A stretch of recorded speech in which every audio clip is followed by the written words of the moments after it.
Start in basic education, doesn't it? And this skills and training is important. It is from grassroots level, and we will be speaking to the Minister about that. I just wanted to introduce, firstly, why we are here. We're in Johannesburg's East Rand for the Skills Conference. It's a joint venture between the Department of Higher Education and the National Skills Authority.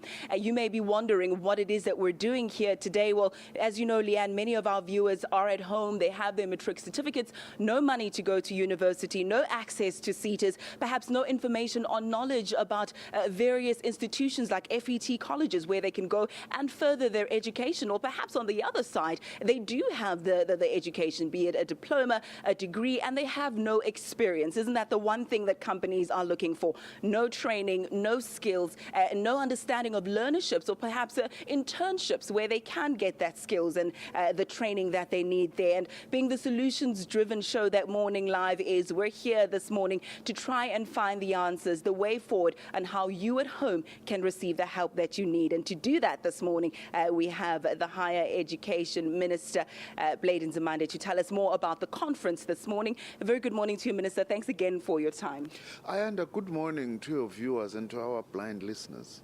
Indeed, yes, the insert is speaking about that as well, and I know FET colleges do actually train many of the people who are disabled. We'll chat about that a little bit later. Minister, I want to know from you this morning what the aim of this two-day conference is. What do you hope to achieve? This is a prime event in our skills development agenda, especially as the Department of Higher Education and Training, but also as a country. This event brings together labor, business, and it also brings public sector employers, community representatives, ourselves, government, the various government departments, and other service providers in training to actually look at and evaluate progress we are making in terms of our national skills development strategy and objectives. We had set ourselves, for instance, at the beginning of the administration, led by President Zuma in 2009, to actually upscale access to further education and skills, especially for our young people between the ages of 15 and 24, as our priority focus area. So we have come here today to say, how far have we gone? What have we done? For example, the issue of FET, further education and training colleges. We have come to review how far are we. We know that, in fact, one of our big achievements, we've really grown FET colleges quite significantly. But also the other matter that we've come, which is one of the key focus areas for this conference, is placement of students once they've finished college, and also once or as part of finishing their university education, because quite a number of programs, especially in our scarce skill areas like engineering, they require that you do have work placement. That is one of the most important challenges that we face as a country, because it also relates to what you were talking about in your introduction, the issue of that first experience that our young people require. So we're actually going to be looking today to say, how are we doing in terms of placements? Are we doing better and so on? But also, if we are to achieve the absorption of so many young people who have either finished or left school even before finishing, because that's one of the main tasks that my department has been given. We need a closer relationship, for instance, between our FET colleges in particular and employers, so that what we produce in FET colleges is something that responds to industry needs, so that we do not train our students for unemployment. So we are also going to be looking, how are we doing in terms of bringing together employers and the FET colleges? And also it's within that context that to our sector education and training authorities, the SETAs, they're also going to be giving a report. How many learnerships, how many internships, in what areas, and then what is outstanding and what needs to be done. So all the key stakeholders will be here. We are expecting about 1,000 participants.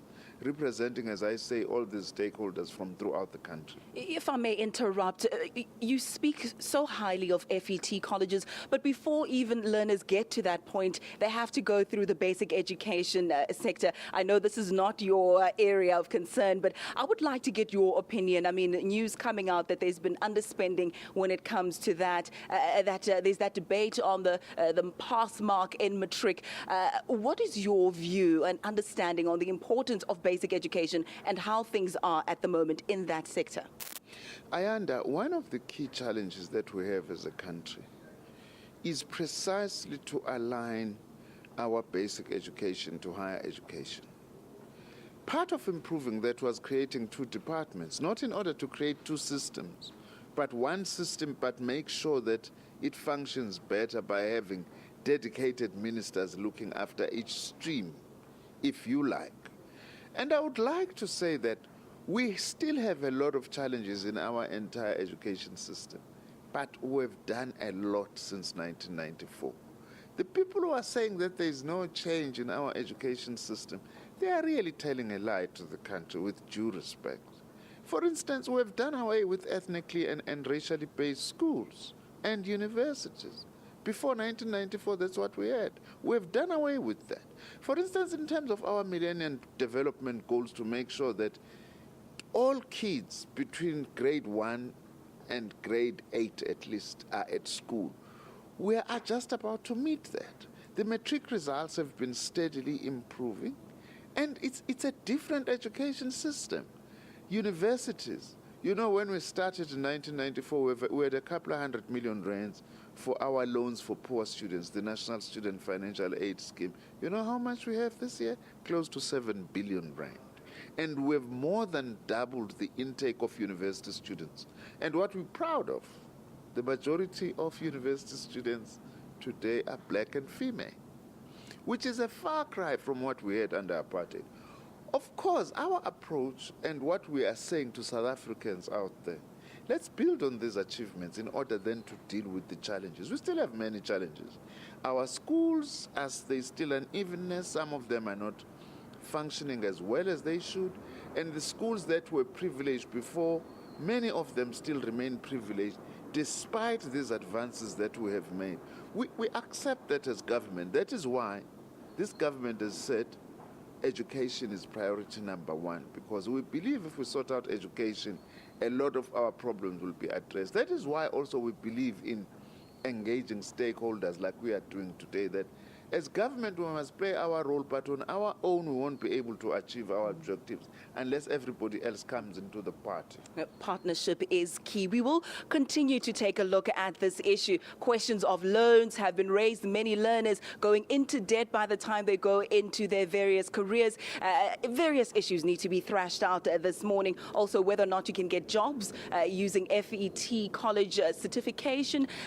Issues like that. So make sure that you send us a tweet. Do you stay in touch with us? After 7 o'clock, we will try and keep the minister and make sure he doesn't go away so we can ask all those questions and more. Right now, a quick break. Morning Live continues after this.